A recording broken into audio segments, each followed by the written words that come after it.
Hi guys, welcome back to a new episode of the PS2 Collector, and at the moment we're currently on 140 out of 4,376 games, and on this episode, as usual, I'm going to show you the 10 latest games that I have picked up. Stay tuned, you don't want to miss this.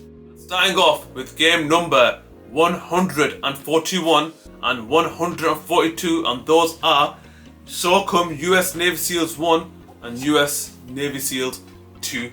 So these games, what I've heard of, got good reviews and got a good reputation, and I was also made aware that this game had online service for up to 10 years when it finally shut down in 2012. That just shows how successful this game was. So as far as I'm aware of, this is a third-person shooter strategy tactical game, and yeah, you complete missions against terrorism, and yeah, the concept is quite basic, but the gameplay, the main thing, the gameplay and soundtrack is what made this game according to reviewers. And if you do enjoy third-person tactical strategy games, they don't get better than US SOCOM Navy SEALs 1 and 2, and for only £3 for both of them, you can't go wrong with that price, especially for a successful franchise as this. Absolute phenomenal game. And the next game in my collection, game number 143, is part of one of my favorite movie franchises of all time. When this movie came out in 1999, the original Matrix, that movie was way ahead of its time, and it's easily in my top 10 movies of all time. Phenomenal movie. But what about the game? Right, let's get to it. Game number 143 is Enter the Matrix. So I do have a bittersweet moment with this game, because in my opinion, Atari at the time did not complete their games. If you look at the original Driver 3, that game was clunky and unfinished, and this seems to have a similar pattern to that. I did enjoy where you could slow down time and walk on walls, but when you gradually progress further in the game, the mechanics became very simple and very repetitive. They did not blow the game away. Basically, it did not interact with the audience that way, and it made the game more boring as long as you went on. But for £2 for a decent game, I won't say a great game, but for a decent game, you can't go wrong. And that is game number 143, Enter the Matrix. Game number 144, in my opinion, is the greatest boxing game of all time. Absolute masterpiece, and that is Fight Night 2004. This game, the soundtrack is absolutely phenomenal, and the controls fits like a hand to a glove. The control is phenomenal.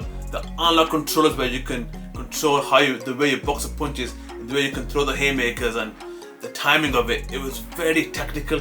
And EA Sports did a really great job with this game.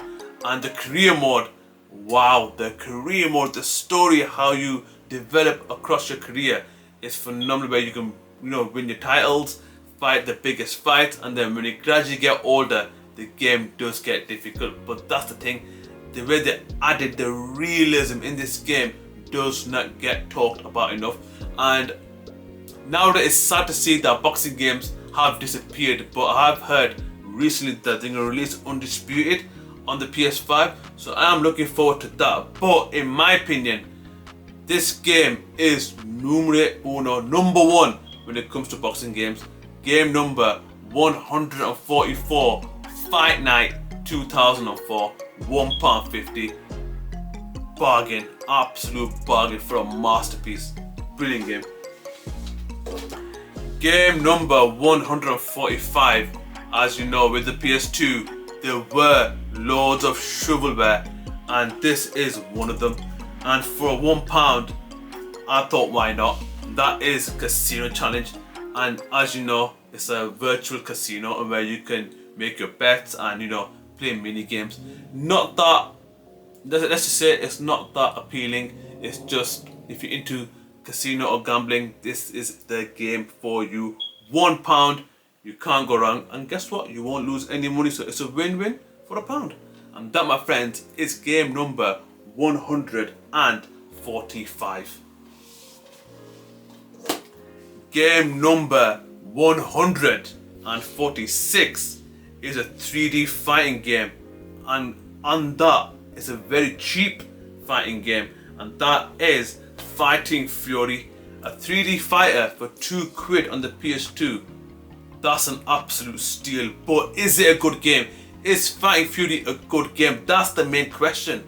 And when I played it, this is my personal opinion, so if there's anyone that loves this game, leave in the comments below. But in my opinion, this game is absolutely trash. I'm surprised how this game how on earth did it make it out of Japan? That's the first question. But the only positive thing that I found out about this game is Baki Hanma is in this game. I'm thinking, what the flip? I was watching Netflix the other day about Baki Hanma. I'm gonna say C, by the way. And when I saw Baki Hanma in this trash game, I thought, what the flip is Baki Hanma doing here? But yeah, he is part of the series, and so is his dad in this game. And yeah, if you do enjoy 3D fighters, and if you're on a budget as well, give this game a go. £2, and guess what? The wall splats in this game, the wall mechanic in this game will drive you crazy. It is funny, but it does drive you crazy because it gets very repetitive. But yeah, £2 for this game is a steal. That's the price I would personally want to put on it. But yeah, average game, and that, my friend, is game number 146, Fatal Fury. Game number 147 is a racing game, and you know me, I don't enjoy Formula 1 games. I just don't. It doesn't appeal to me. But I do know that it has a huge fan base out there, and that is game number 147, Formula 1 2002. So this game is £1.50. When you get this game, let me show you. I got the season, basically a DVD that shows the 01-02 Formula 1 season and the base game. So for £1.50, that alone pays off itself. But again, with Formula 1 games, I just don't get into it. Because it's just, for me, I find it boring and repetitive. When it comes to, like I tell everyone, when it comes to driving simulation, Gran Turismo is the #1 game in that genre. Forza, for me, and the Xbox later on, is the #1 nowadays. But in the time, back in the PS2 era, when it comes to driving simulation, Gran Turismo was #1. But Formula 1 did not become on par with the Gran Turismo series. But again, it did have a fan base. And at the time, 39 quid was a ridiculous price if you think about it, especially from Morrison's. But yeah, if you do enjoy Formula 1 games, give this game a go. And guess what? You get a DVD as well, so you can't go wrong. £1.50, bargain in my opinion. But yeah, game number 147. Game number 148 is possibly, I think, one of the most weird games, and it just does not make sense. When I was playing this game, I'm thinking, what is the objective and what do I need to do? What is the the story? What is the objective in this game? It did not make sense, and for me, it's got to be one of the worst games I've played in my opinion. But there might be a fan base for this game. If you are, leave in the comments below. And that is Fightbox by the BBC on the PS2. BBC does not get a good reputation here nowadays, but this game here, it just chucks you in. It doesn't give you explanation. It doesn't make sense. When I was playing this game back in the day, I did not know what I was doing. I was just walking around and just fighting things for no apparent reason. And yeah, if you do enjoy a budget game, especially given the PS2 era, because I just can't recommend someone to buy this game. It doesn't make, even for £1, if you're gonna waste your £1 on this game, go for it. But for me, if you do enjoy unique games, it doesn't get more uniquer than this. Fightbox by the BBC on the PS2 is game number 148, only £1. Go buy it. Game number 149 is not just one of my favorite games of all time. It is my second, I repeat, my second favorite wrestling game of all time. Number one for me will always be SmackDown Here Comes the Pain, because that game defined a generation. But this game for me was the apex. This is the peak of the peak, the creme of the creme when it comes to wrestling game, and that is SmackDown vs Raw 2006. When I first saw the trailers for this game, I was blown away by the graphics. The graphics were phenomenal, especially in the PS2 era.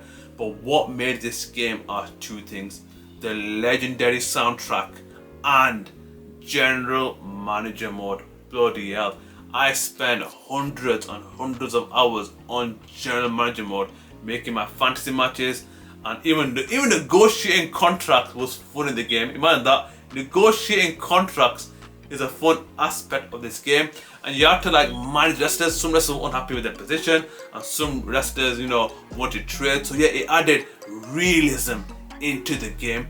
And there's also other modes such as creating titles and title matches, so you can even defend your title in exhibition mode and not just in season. And in general manager mode especially, you can basically you don't want to tire out your wrestlers, because at the point you can't put a wrestler in a steel cage man because they'll get injured, and that is another great aspect of general manager mode. And yeah, this game I bought it for the PSP as well. So I got this game for the PSP for on the go and on the PS2 at home. And the only negative thing about this game was, if you wanted to unlock Jake the Snake Roberts, you have to have the PSP version. You have to get a USB Ethernet cable and connect to your PS2, and that was the way to unlock Jake the Snake Roberts. You have to pay £180 for the PSP, and you have to buy the game. That's £210 for a wrestler. It did not make sense, but there was a cheaper way. What you need to do was if you get a Game Shark or an Action Replay Max, you can type in the code to unlock Jake the Snake Roberts, and that would cost you £40. So yeah, Jake the Snake Roberts was the most expensive DLC at the time, and possibly still is to this day. 40 quid, and that by a cheat code as well. So yeah, keep that in mind. But yeah, this game for me, the gameplay was absolutely phenomenal as well, and I can't overstate how great this game was. And for £2.50, easy bargain, masterpiece. £2.50, just pay the money. You will absolutely enjoy this game. I'm literally out of words to give commit. I can't say how great this game is. Words don't give it justice, basically. And that, my friend, is game number 149, WWE SmackDown vs Raw 2006 masterpiece. Game number 150, the final game of this video, is a visual novel from Japan, Dear My Son limited edition. And as you know, I'm a huge fan of collecting visual novels in their limited edition form. So what I got with this game is the sleeve. Let me open this up. And what I got was the base game. So yeah, if you do enjoy your visual novels, for me, as you know, I set up these visual novels. They were not popular here, but was a huge franchise in Japan. But their limited editions, they don't mess about. I'm telling you now. Look at this artwork. This game came with an art book. Look closely there, phenomenal art book, and what you see is the artwork of the game. Let me turn the page over, and yeah, if you do enjoy your art, especially with visual novel games, the artists were absolutely phenomenal in the way they presented the characters in the game. And yeah, if you do enjoy your visual novels, give this game a go, Dear My Son. And yeah, and that's the final game of this video. If you do enjoy this video, please leave a like. If you want to know when my video comes online, click on the bell notification below. Anyways guys, until next time, and don't forget to subscribe. Take care, guys.